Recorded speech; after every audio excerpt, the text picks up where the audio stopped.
K7 eats. පොල් gram 350ක් දැම්මා. චීනි gram 500ක් දැම්මා. ලුණු කුඩු තේ හැඳි භාගයක් විතර දැම්මා. දාලා ලිපේ තියලා මද රසණෙන් තමයි මේක හදාගත්තේ. මම පාවිච්චි කළේ non stick භාජනයක්. මේකට මම වතුර කලවම් කරේ නෑ. රත් වෙනකොට සීනි උණු වෙලා ඒකෙන්ම තමයි පොල් ටික මැලවෙන්නේ.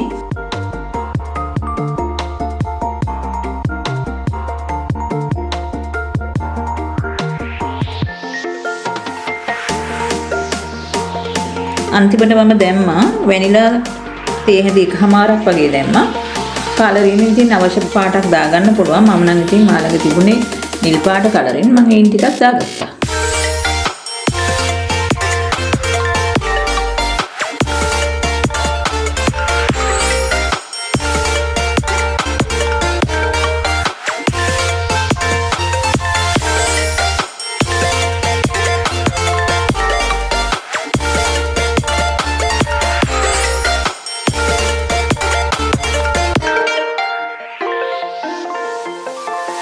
මම මේ පොල්ටපි මිශ්‍රණය ලිප තියන්න ඉස්සෙල්ලා ට්‍රේ එක සකස් කරගෙන හිටියා. ට්‍රේ එකට බටර් ටිකක් දාලා තිබ්බා. ඒ වගේම කිසල් කොලයක් කපලා තියාගත්තා. පොල් ටික ඔක්කොම එකට ඇනෙන ප්‍රමාණය.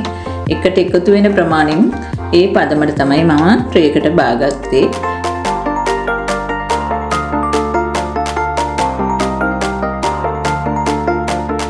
නිවෙන්න ඉස්සෙල්ලා කෑලි මාක් කරගන්න ඕනේ. හොඳින් නිවුණාට පස්සේ තමයි අපි කෑලි වෙන් කරගන්නේ.